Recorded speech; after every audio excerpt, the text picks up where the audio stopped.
Well, I think there are two things. First of all, the Obama administration understood at some point, especially after the election of President Rouhani in June 2013, that there is a negotiation partner who is credible and is sincere in trying to solve this issue.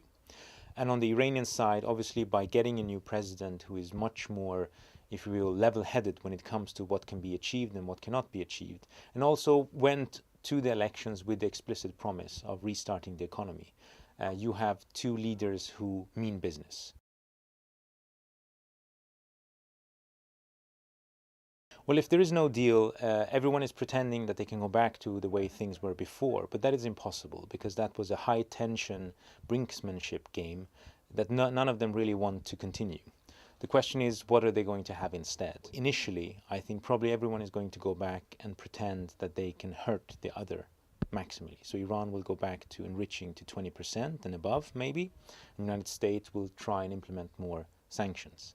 If the story will be that Washington failed the deal, then I'm not sure that Russia and China will remain in the sanction group. And if they do not remain, then basically the international sanctions against Iran will break up. And they will not be as effective, and Iran will be able to build an economic relationship with the world besides Europe and the United States. Not as much as they would like, but much more than we would want to see. There are those who have been itching for a war from the very beginning, at least rhetorically, and now they will be able to say that we tried sanctions, we tried negotiations, everything failed, and the only way now to stop Tehran from whatever it is we're suspecting them of doing is through warfare. Well, first of all, I think they are underestimating the amount of restrictions there will be on the Iranian program.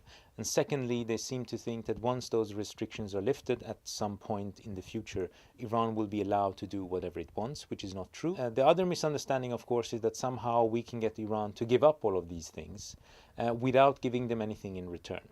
That somehow the sanctions can remain even though the Iranians have given us something. If there is a deal, that obviously opens up for much closer economic and trade and other kinds of cooperation. It will take time, but it will in the long run benefit both Iranian society and us on this side. If the sanctions will be lifted one way or another, and if there is a deal, then it will be very difficult for those who don't want exchange with Europe, for instance, to argue for that. And it will open up and it will create a momentum of its own.